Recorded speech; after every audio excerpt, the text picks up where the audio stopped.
መጨረሻው ቀን ይህንን ይመስላል በጸሎት የተጋ የጸና ይድናል የመጨረሻው ቀን ይህንን ይመስላል በጸሎት የተጋ የጸና ይድናል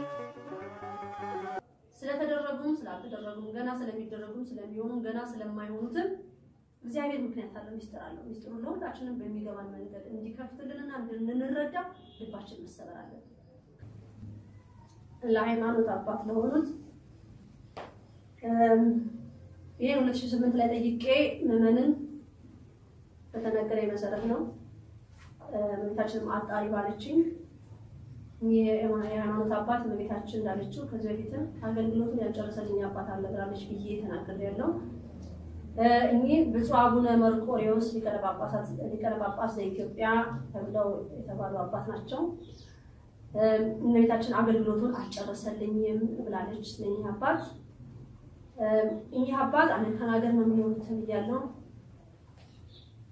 እኛ አባት እንግዲህ እግዚአብሔር የመረጣቸው ምክንያት አለ ወደ ኢትዮጵያ ግባልኝ ብላለች መቤታችን ወደ ኢትዮጵያ ግባልኝ 2007 ጥር 21 ላይ ምልክት ሰጥቻለሁ ብላለች እንደገና 2008 ጥር ወር ላይ እንደገና ምልክት ሰጥቻለሁ አሁን 2010 ነው ሶስተኛ ምልክት ያስተላለፍኩ ነው ማለት ነው እዚህ 7 ጳጳሳቶች አሉ መቤታችን የመረጠቻቸው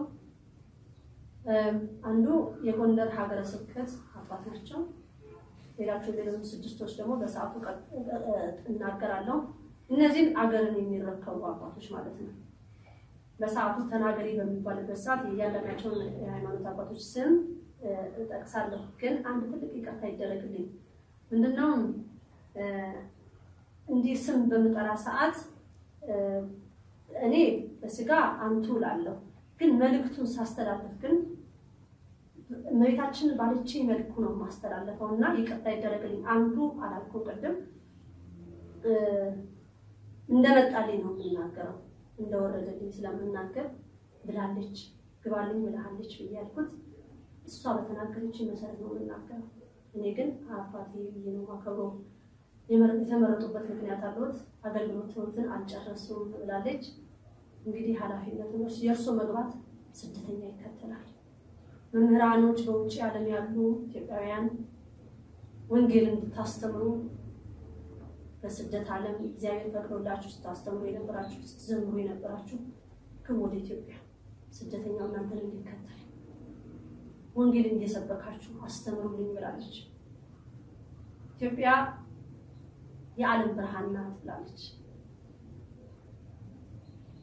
እቺ ምድር ላይ ለመርገጥ ብዙ ሰው የሚታገልበትና የሚያለቅስበት ሰዓት ይመጣል ቅድሚያ ግን ለልጆቿ አሰጣለች እንድትገቡላት አባታችን ብፁዕ አቡነ መርቆሬዎስ ስም ተሳስቼ እንደሆነ ይቅርታ ከርሶ ሌላ 2 አባት አንተ ታውቃቸዋለህ ብላለች ከርሶ ጋር 3 አባት ማለት ነው ወደ ምድር ኢትዮጵያ ላይ እንዲገቡ የተፈቀደው ሌላው ተፈቀደ ማላልኩኝም ግን መታችሁ ቦታ ያላችሁን አባቶች የተናገርኩት እዚህ 7 አባቶች አሉ ከውጪ የምትመጡ ደግሞ 3 በአጠቃላይ 7 በጥቅስና ቦታ ላይ አሉ ብላ ያለችኝ ነው መሰክረው ማለት ነው እኔም ደግሞ ይሄንን በእውነት መልእክት ለማስተላለፍ ኩራት ይሰማኛል ክብር ይሰማኛል እግዚአብሔር አምላክ ስሙ የተመሰገነ ይሁን አባታችን በጾም በጸሎት በሱባኤ ጠይቁ የተማሪያን መልእክት ብቻ እቺን አድምጠው እንደማይመጡ አውቃለሁ በጸሎት እንደሚያምኑ አውቃለሁ በሱባኤ መልሱ ኃላፊነት አለበት የርሶችን ምድር መርገጥ የርሶችን ሀገር መረከብ ትልቅ ነገር ነው ለእግዚአብሔር ያንን ትእዛዝ ደግሞ አልፈጽመም ካሉ ደግሞ ቅጣትን ማለፍ ትላለች ይሄንን ማስተላለፍ ግድ ይለኛል ይሄንን አልፈጽመም ካልክ ቅጣት አለ አሁንም ህዝብ ይህንን እህተ ማርያም ከምን መታስተላለፈች ለምን ብዙዎቻችሁ ጸልይልን ነው የምትሉት። እኔም ጸሎት ራሴ ያስፈልገኛል። መልእክቴ ሁሉ በአንተ አይኔ ታየ ይሁንልኝ ነው የምለው። ህዝብህን ተሳስቼ እንዳላሳስትብህ ጠፍቼ እንዳላጠፋብህ ብዬ የምናገረው አሁንም ለእነዚህ ሃይማኖት አባቶች ስናገር ህዝብ እንዴት ለምን የምትለው ጥያቄ በጸሎት ጠይቅ። እግዚአብሔር ምክንያት አለው እነዚህን አባቶች የመረጠበት። በእርግጥ የጠራሁት ሁለት አባት ብቻ ነው ስም የጠራሁት። ሌላውን ደግሞ በሰዓት መስጊድ ተናገሪ ሲባል እናገራለሁ። አሁንም የእናንተ መግባት ትልቅ አስተዋጽኦ አለው በዚህ ሀገር ላይ። ከገዳማትም ከየዋሻም የሚወጡ በስውር ያሉ አባቶችም ይወጣሉ። በእስር ቤትም ያሉ አባቶች እንዲሁም ደግሞ 3 አባቶች በሽንቁሩ ሚካኤል ጸጋ ያላቸውን አባቶች አይቻለሁ እየተናገራለሁ። እነሱም ወጥተው አገልግሎት የሚሉበት ሰዓት አላቸው።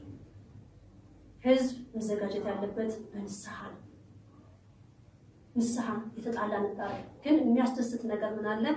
እህተ ማርያም ከ190 ምስራች ይዤ ነው የቆምኩት ኢትዮጵያ ላይ።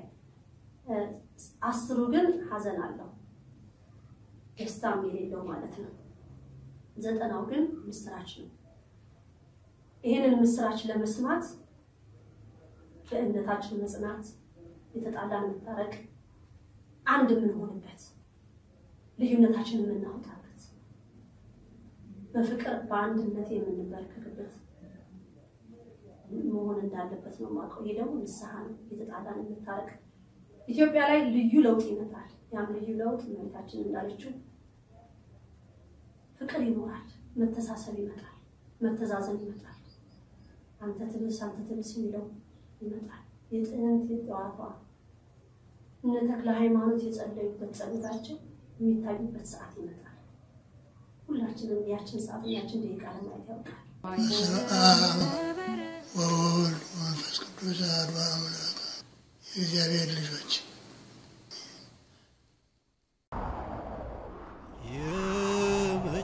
የመጨረሻው ቀን ይህንን ይመስላል።